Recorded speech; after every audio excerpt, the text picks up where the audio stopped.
सबसे पहला अंग यम है, उसके बाद नियम, आसन, प्राणायाम, प्रत्याहार, धारणा, ध्यान और समाधि।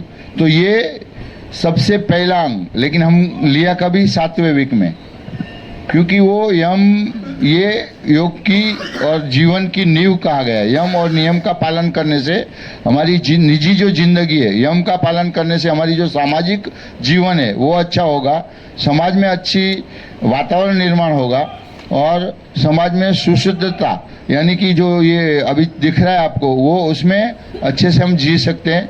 ऐसी अगर यम का पालन करने से होगा, और नियम का पालन करने से हमारी निजी ज़िंदगी, हमारी पर्सनल जो लाइफ है वो अच्छे से चलेगी। तो ये यम नियम योग की नींव कहा गया है।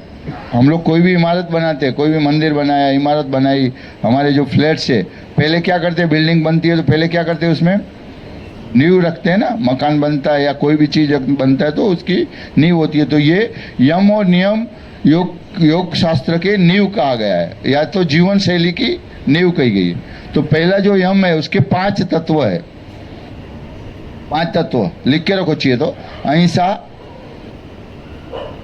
सत्य, अहिंसा, सत्य, अस्तेय, ब्रह्मचर्य और अपरिग्रह। यम के 5 तत्व अहिंसा, सत्य, अस्तेय, ब्रह्मचर्य और अपरिग्रह। नियम के 5 तत्व है, सोच, संतोष, तप, स्वाध्याय और ईश्वर प्रणिधान। वो हम आपको नेक्स्ट वीक में उसमें डिटेल बताएंगे। आज हम यम की जानकारी के बारे में आपको डिटेल में बताएंगे। हाँ, एक एक सोच संतोष नहीं, अहिंसा, सत्य, अस्तेय, ब्रह्मचर्य और अपरिग्रह। नियम का अगले वीक में बताएंगे। तो ये 5 तत्वों का हमें जीवन में पालन करना है। ये तत्वों का पालन करने से हमारी जो सामाजिक जीवन है वो अच्छे से चलेगा। तो पहले हम अहिंसा पे आते हैं, बरोबर है। अहिंसा सबने सुना होगा ना। अहिंसा यानी कि क्या, हिंसा नहीं करना, किसी को मारना नहीं, बराबर ना। हम लोगों को अभी तक सिखाया गया, सब धर्मों में ये चीज़ें हैं, अहिंसा परमो धर्म, बराबर, सब धर्मों में ये सिखाया गया है। तो अहिंसा नहीं करना यानी क्या करना, 3 प्रकार की हिंसा होती है। एक तो हम जो किसी को मार डालते हैं, मार के खाते हैं, या किसी को मारामारी करके हानि पहुंचाते हैं, ये सब हिंसा हो गई। झगड़ा करना, मारामारी करना, किसी को मार डालना, किसी को मार के खा लेना, ये सब हिंसा में आता है। ये अधिकार हमको भगवान ने दिया नहीं है। किसी को हम पैदा नहीं कर सकते तो हम उसको मार भी नहीं सकते, क्योंकि आपको कोई मारेगा तो बुरा लगता है, वैसे ही आप उसको मारते तो बुरा लगेगा। तो किसी को मारना नहीं, अहिंसा का पालन करना चाहिए, हिंसा नहीं करनी चाहिए, मारना नहीं चाहिए, तोड़ना नहीं चाहिए। बार बार हम लोग रास्ते में भी चलते चलते देखते, तुरंत छोटी सी बात होगी तो हम लोग झगड़ा कर देते और मारामारी पे आ जाते। वो चीज़ें नहीं करनी चाहिए। हमारे दिमाग को थोड़ा शांत रखना चाहिए और अहिंसा का पालन करना चाहिए। दूसरी हिंसा होती है, एक तो हो गई जो दिखती है वो, दूसरी मन से, मनोमन भी किसी का बुरा सोचना, किसी के लिए खराब सोचना, ये भी एक हिंसा में गिना गया है। किसी के लिए किसी का बुरा हो तो आपको खुशी होना, ये भी एक हिंसा है। किसी को तकलीफ हो तो आपको दर्द होना चाहिए, आपको मज़ा नहीं आनी चाहिए। अगर आपको कोई किसी को कुछ तकलीफ हो रही है या किसी को दर्द हो रहा है, तब अगर आपको आनंद आता है तो समझना कि भगवान अभी भी आपको सुधरने की ज़रूरत है। अगर आपको दुख होता है तो आप अच्छे से मतलब इंसान है। तो ये भी हिंसा गया है, शारीरिक, मानसिक और वाचिक। किसी को बोल के गाली वगैरह बोलना, बुरा बोलना, किसी के बारे में गलत बोलना, किसी के सामने गलत बोलना, ये सब हिंसा में कहा गया है। तो ये हिंसा अभी कम से कम हम लोग योग करते तो हमें हिंसा नहीं करनी चाहिए। हाँ, हो सके उतनी। दूसरे ने हिंसा की और हमने उसको खाया पिया तो वो भी हिंसा में ही आता है। हम लोग यहाँ पे कोई चीज़ खाने पीने का, वेज न मत खाओ, नॉन वेज, ये सब नहीं बताते, लेकिन जो तत्व है वो हम बताते हैं कि अहिंसा का मतलब ये होता है। अभी आपको पालन करना नहीं करना वो आपकी मर्जी की बात है। हम आपको 12-15 वीक बताएंगे कि घर में आपको योग करना चाहिए, क्यों करना चाहिए उसके बारे में भी बताया कि अगर आप योग करेंगे तो आपकी हेल्थ वगैरह अच्छी रहेगी। उसके बाद भी आपको नहीं करना है तो आपकी मर्जी की बात है। गोली खा के हमारे से एक गोली से ठीक हो जाता है तो 1 घंटा कौन मेहनत करेगा, बराबर कि नहीं? तो नहीं करना चाहिए। तो ऐसे अहिंसा का पालन करना चाहिए, हिंसा नहीं करनी चाहिए। मानसिक भी आपकी उससे फायदा सामने वाले को तो होता ही होता है, लेकिन आपका भी बहुत फायदा होता है। आप शांत हो जाएंगे, सामने वाले के आपके प्रति आदर बढ़ेगा, प्यार बढ़ेगा। अगर आप बार बार गुस्सा होते हो, गाली देते हो, गुस्सा करना वो भी हिंसा है। हाँ, गुस्सा करने से दोनों को नुकसान होता है, सामने वाले को ही होता है ऐसा नहीं। हमारे बॉडी के अंदर ही ऐसे स्त्राव होते हैं, हम गुस्सा करते देखो आपका सांस फूल जाता है, पसीना वगैरह आ जाता है ना, आता है कि नहीं गुस्सा करते तभी। तो ये भी करना है कि हिंसा में गिना गया है, तो अहिंसा का पालन जीवन में करना चाहिए, बरोबर। अभी दूसरा तत्व कौन सा है? सत्य। सत्य का मतलब क्या है? हाँ, सत्य के ऊपर चलना, सच के साथ रहना, सच बोलना, हाँ, झूठ नहीं बोलना। हाँ, करते हम लोग कितना करते पालन? हाँ, बिना कारण हम कितना झूठ बोलते हैं, बिना कारण। यहाँ से आपको बुलाया कोई, समझो अंधेरी, आप घर में ही और उनका फ़ोन आ गया कि कहाँ पहुँचे, तो हम क्या बोलते हैं? बस अभी ट्रेन पकड़ रहा हूँ, पहुँच रहा हूँ। झूठ बोलते हैं छोटी छोटी बातों में। बिना कारण झूठ नहीं बोलना चाहिए। आप धीरे धीरे अगर सत्य बोलोगे ना, आप उनको बोल दोगे कि मैं घर से अभी निकल रहा हूँ, तो उस टाइम पे थोड़ा उसको बुरा लगेगा कि मैंने बोला था लेकिन लेट निकले, ये तो होना नहीं चाहिए। लेकिन वो वहाँ पे आप पहुँचोगे तो उसको पता तो चलता ही है ना कि आप ट्रेन में बैठे थे और अंधेरी पहुँचने को 25 मिनट लगता है, लेकिन आप आए 40-45 मिनट में, तो सामने वाले को पता तो चलता ही है ना। तो बिना कारण झूठ नहीं बोलना चाहिए। हाँ, झूठ बोलने की शास्त्र में अनुमति दी गई है। कहाँ पे? जहाँ पे आपका स्वार्थ ना हो और किसी की जान बचाने के लिए आप झूठ बोल सकते हो। उसका एग्जाम्पल ऐसा है कि समझ लो एक गाय भाग रही है, उसके पीछे कोई कसाई भाग रहा है। आप चौराहे पे खड़े हो, 3 रास्ते जा रहे, बरोबर। गाय भाग के ये रास्ते में गई और आप यहाँ खड़े हो और कसाई आपके पूछता है कि गाय आपने देखा, तो आप बोल सकते हैं हाँ। कौन से गली में गई? तो वो गली में गई है, उसके बदले आप दूसरी गली का बता सकते हो। किसी का तो उसका क्या किया आपने? झूठ बोल के उसकी जान बचाई। हाँ, तो किसी का भला करने के लिए कहाँ पे बहुत ही उसमें बहुत दिमाग से आपको सोचना पड़ेगा। अगर किसी का भला करने के लिए थोड़ा बहुत झूठ बोला गया तो वो झूठ नहीं है, वो सच है। लेकिन हम लोग क्या करते हैं? अपने स्वार्थ के लिए झूठ बोलते हैं। हाँ, बोलते हैं कि नहीं बोलते? सब लोग, बहनें भी बोलती है कि नहीं? हाँ, पति के सामने कितना झूठ बोलते कि नहीं? हाँ, बच्चों के लिए बहुत झूठ बोलते हैं, दूसरे कुछ काम के लिए वो ना बोला वो करना है तो झूठ बोलते हैं। नहीं करना चाहिए, सत्य है बता देना चाहिए। और सत्य के साथ चलने से धीरे धीरे क्या होगा मालूम है? आप जो करेंगे वो सत्य होते जाएगा। आपकी वाचा जो है, आपकी बातें हैं, उसमें वजन आ जाएगा। फिर आपकी बातों पे लोग भरोसा करने लगेंगे। तो ये सत्य का पालन करने के बहुत सारे फायदे आपको दिखेंगे। लेकिन हम लोग क्या करते हैं? शॉर्टकट ढूंढते सब चीज का। तो वो शॉर्टकट ना ढूंढ के हम एक बार झूठ बोल देते हैं, बरोबर है। फिर क्या होता है? फिर वो बार बार उसका 1 झूठ का 2 झूठ, 2 का 5, 5 का 25, 100 झूठ बोलना पड़ता है कि नहीं? और सत्य का फायदा क्या है? दूसरा सबसे बड़ा फायदा, सत्य में आपको कुछ याद रखने की जरूरत नहीं, जो फैक्ट है वही बताना है। झूठ बोलेंगे तो याद रखना पड़ता है ना कि इसको मैंने ये बोला था, उसको वो बोला था। अभी हम लोगों को बहुत सी आदत रहती है, बहुत से लोगों को झूठ बोलने की आदत रहती है। तो 1 झूठ के लिए वो कितना 50-100 झूठ बोलते हैं। उसमें आपका कैरेक्टर भी लेस होता है, आपका जो मान पान होता है वो सामने वाले से कम होता है। तो सत्य का पालन करने से दूसरा एक फायदा एक और हो जाएगा कि सत्य का पालन करने से धीरे धीरे जो आप जो चीज़ें करेंगे ना, वो कभी कभी झूठ हो गई समझ लो गलती से, तो वो सत्य हो जाएगी। वाक्य आपकी वाचा सिद्धि हो जाएगी, आप जो बोलेंगे वो सत्य हो जाएगा। इतना सारा फायदा ये अहिंसा और सत्य। उसके बाद तीसरा अस्तेय। अस्तेय यानी चोरी नहीं करना। अस्तेय यानी कि चोरी नहीं करना। तो कहाँ कहाँ हम चोरी करते हैं? समझो कोई हम लोग ड्यूटी है हमारी 9 बजे की, तो हम क्या करते हैं?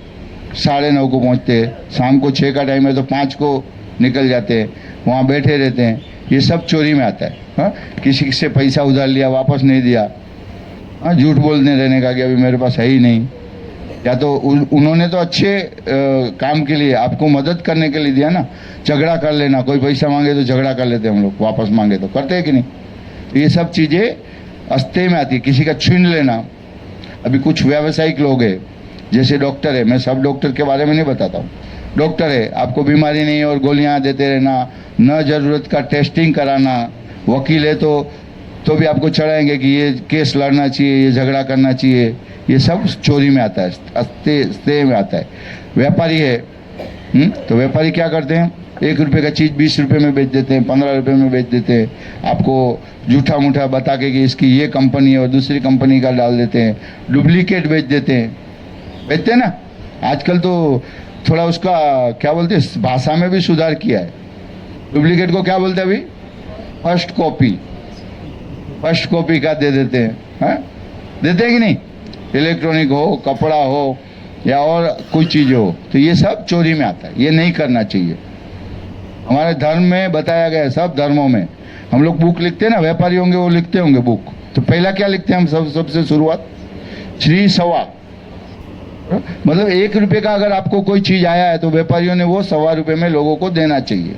हम क्या करते हैं, कुछ बोलने वाला नहीं है, उधारी वाला है तो दो 10 रुपये में, 20 रुपये में। हाँ, वो पैसा आपको आता दिखता है, लेकिन कहीं ना कहीं से वो आपको नुकसान पहुंचाएगा। देखो, शास्त्र धर्म ये कभी झूठे नहीं हो सकते। हमारे 5-10 हज़ार हमारी इतनी विरासत वाली संस्कृति है। सनातन संस्कृति जो है वो कितनी विरासत की। हाँ, इसके ऊपर आप चलोगे, उसके ऊपर भरोसा करोगे तो कभी आप दुखी नहीं होंगे। ये इतने दुख बढ़ने का कारण ही वो है। हम लोग अस्तेय का पालन करते नहीं है, सब अपने अपने हिसाब से चोरी कर रहे। नेता लोग,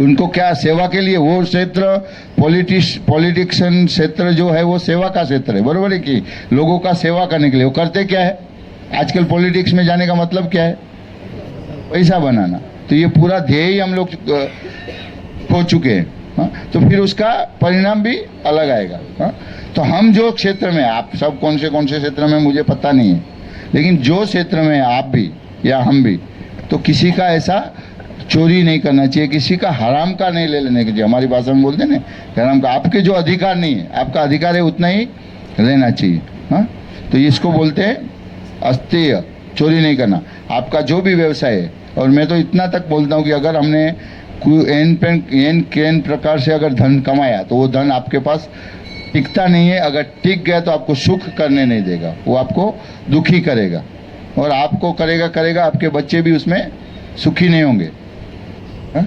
तो ये वृत्ति आनी चाहिए कि किसी को लूट नहीं लेना। हाँ? आपने किसी से ज़्यादा ले लिया तो उसका तो नुकसान कर दिया ना, उनको तो कहीं ना कहीं तकलीफ आने वाली है ना।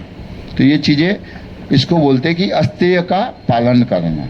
अभी चौथा अंग ब्रह्मचर्य। हाँ? ब्रह्मचर्य का अर्थ हम लोगों में ज़्यादातर हम लोग शारीरिक रिलेशन में जानते, इतना अर्थ नहीं है उसका। ब्रह्मचर्य का मतलब ऐसा है कि ब्रह्म के साथ चर्य करना, यानी कि ब्रह्म के साथ रहना, भगवान के साथ रहना। हाँ, आपको जो भगवान ने बोला है, भगवान जैसे रहते थे वैसा रहने की कोशिश करना, इसको ब्रह्मचर्य कहा गया है। हाँ, ब्रह्मचर्य करने वाले इंसान का रहन सहन ही ऐसा होना चाहिए। उसमें बहुत सी चीज़ें बताई गई है, जैसे कि सादगी से रहना, हाँ, किसी को लूट नहीं लेना, ज़्यादा फैशन वगैरह नहीं करना।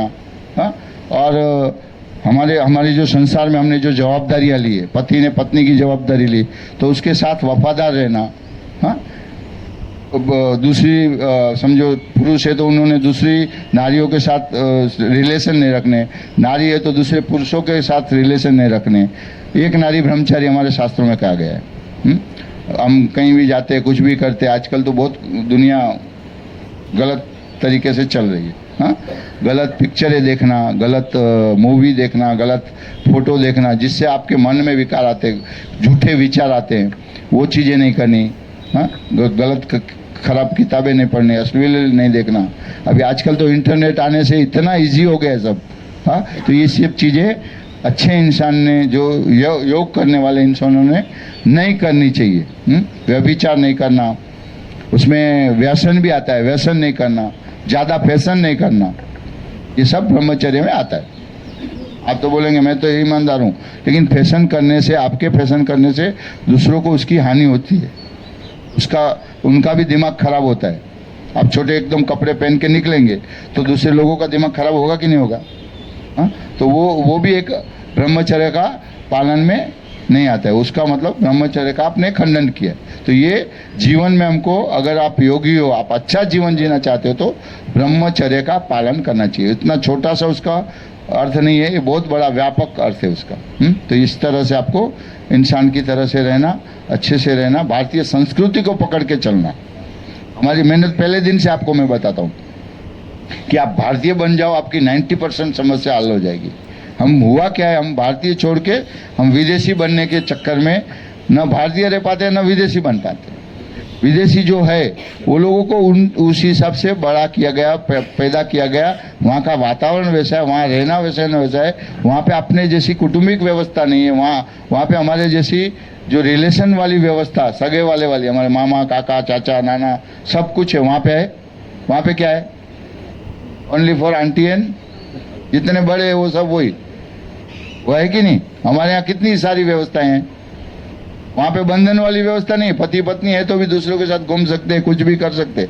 हमारे यहाँ सब है व्यवस्था। वो हमारे यहाँ वफादार रहने की व्यवस्था है, परिवार के प्रति वफादार है। वहाँ पे ऐसा नहीं, वहाँ पे दोनों कमाएंगे, दोनों खाएंगे, किधर भी पड़े रहेंगे, कुछ भी करेंगे। यहाँ पे हमारे यहाँ तो माँ है, बच्चे हैं, बहन है, बाप, माँ बाप को साथ में रखने की व्यवस्था है। अभी हम लोग सीख रहे हैं उनका भी काम। बहुत से लोगों को मैं देखता हूँ माँ बाप को रखते नहीं। मैं तो बोलता हूँ सबको कि भगवान के पास उधर भगवान नहीं है। हमको जो दुनिया में लाया उससे बड़ा भगवान ये दुनिया में है ही नहीं कोई। मैं तो बोलता हूँ कि जिनके माँ बाप जिंदा है वो बहुत बड़े नसीबदार है। हमारे तो चले गए, अभी क्या कर सकते हैं उसके लिए। उसका वो एक लिमिट के बाद तो आपके साथ रहेंगे नहीं, लेकिन जितना दिन है अगर आप लोगों में किसी का, तो उनकी सेवा कर लो, उनके साथ बैठिए, उनसे बात करिए, उनसे अच्छे से उनके साथ अच्छे से रहिए, उनको घुमाइए फिराइए ज़्यादा, जो उनको अच्छा लगता है वैसा करिए थोड़ा। उससे बड़ा भगवान ये दुनिया में कोई नहीं है। तो ये सब ब्रह्मचर्य का पालन में आता है। तो ये हमको करना चाहिए। अभी हमने योग सीखा तो उसके बाद चौथा अपरिग्रह, सबसे अंतिम और मेरा फेवरेट। अपरिग्रह के ऊपर मैं बहुत बात करता हूँ। अपरिग्रह का पालन करना चाहिए। अपरिग्रह का मतलब क्या? ज़्यादा चीज़ें जमा नहीं करनी, ज़्यादा लोग चीज़ों से लगाव, ज़्यादा पैसे से प्यार। गुरुजी तो बोलते थे 3-4 फ्लैट है।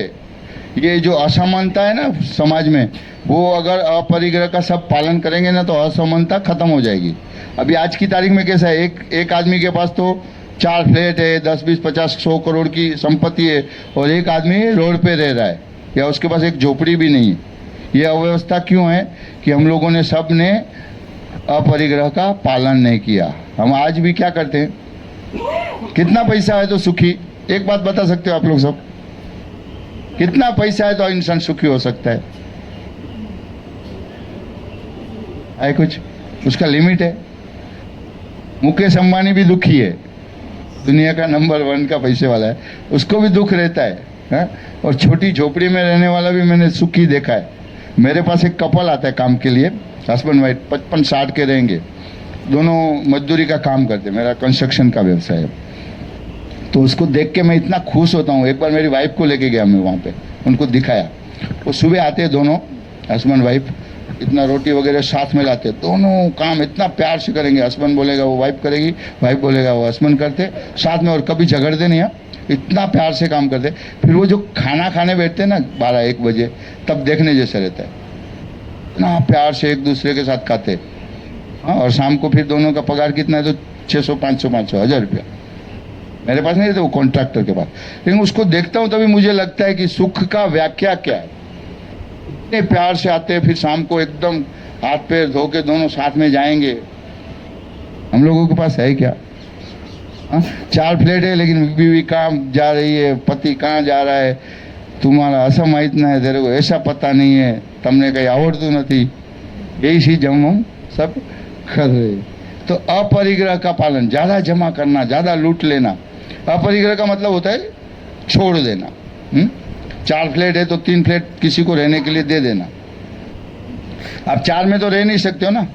हम लोग क्या करते हैं, 1 बेड के बाद थोड़ा दिन हुआ तो क्या इच्छा होती है, 2 बेड ले। 2 बेड हो गया तो फिर क्या करते हैं, 3 बेड ले। 3 हो गया तो 4 हो गया तो रो हाउस हो गया तो गाड़ी बड़ी चाहिए। गाड़ी आ गई तो कौन सी, मारुति की आ गई तो फिर कौन सी चाहिए, हुंडई की चाहिए। हुंडई के बाद फिर ब्रांडेड चाहिए, उसके बाद विदेश की चाहिए, वो आ गई तो फिर और शौक, मोबाइल आ गया 10,000 वाले में वही बात है तो फिर लाख वाला चाहिए। लाख वाला आने के बाद संतोष नहीं, दूसरा कोई मॉडल आया तो मेरे पास तो अभी आईफोन 14 है, 15 आ गया तो फिर 15 में प्रो मैक्स चाहिए, ये चाहिए। तो ये लालसा हमारी बढ़ते जाती है, और लालसा बढ़ने से क्या होता है, क्रोध बढ़ता है। क्रोध बढ़ने से हाँ हम लोग असंतोष रहते हैं। ये दुनिया में संतोष से बड़ा कोई धन नहीं है।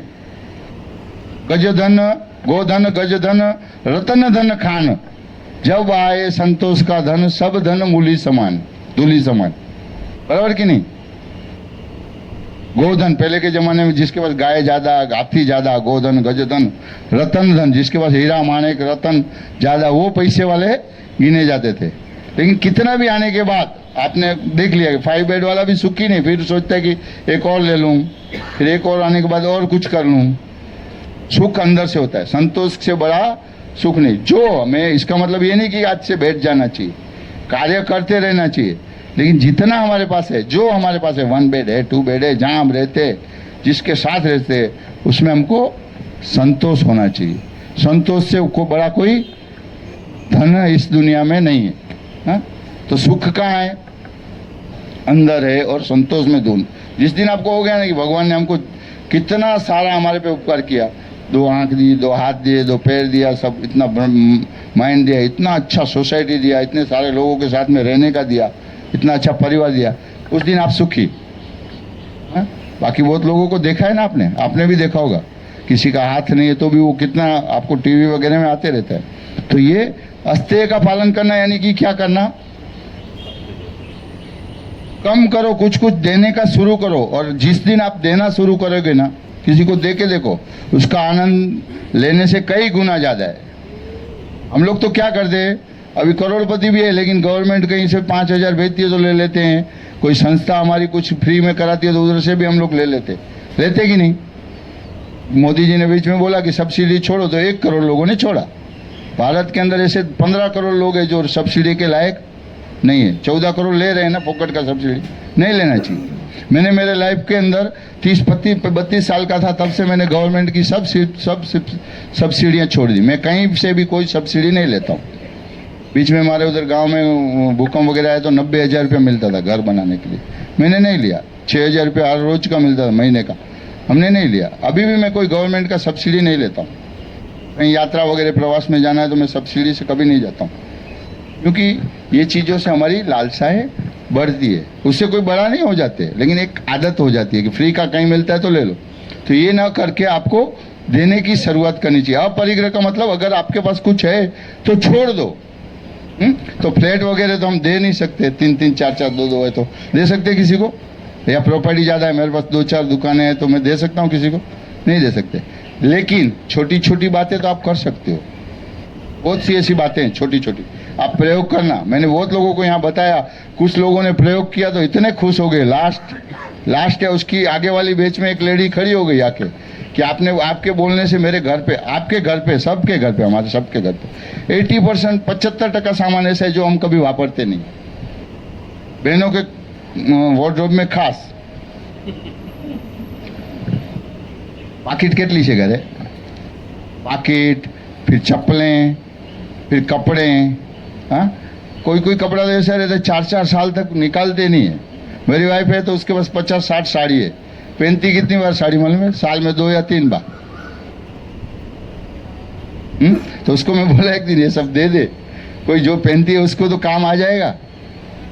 नहीं सुनते। हाँ, एक्चुअली ये करके देखो। अभी आपको क्या करना चाहिए मालूम है, ज़्यादा जो चीज़ें हम वापरते नहीं वो देते रहो। उससे क्या होगा, जिसकी ज़रूरत है, जिनके पास पैसा नहीं खरीदने के लिए, वो यूज़ करेंगे और आपको संतोष मिलेगा। 5-7 साल रखते हो, उसके बाद कोई चीज़ निकाला तो वह यूज़ में आता है, नहीं आता है ना। तो फिर वो छोड़ देना चाहिए। हम लोग सब क्या करते हैं मालूम है? आप लोग सब, दिवाली आएगी अभी, दिवाली, जब ये दिवाली आएगी तभी क्या करते हैं हम लोग? सब सामान, सब पहले मालिया साफ करेंगे, बराबर?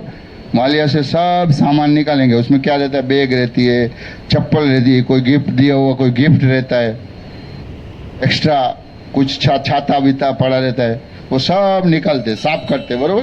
फिर सोचते इसमें से ये बर्तन एक्स्ट्रा रहता है, गिफ्ट एक्स्ट्रा। हम लोग सोचते अभी ये टाइम इतना साफ किया, अब इसमें से 50-60% लोगों को दे दो, बाकी का ऊपर रख देते, रखते 40%। फिर धीरे धीरे ये भी काम आएगा, उसमें रखा, ये भी काम आएगा, उसमें रखा, वापस वही सब सामान मालिया पे चढ़ जाता है।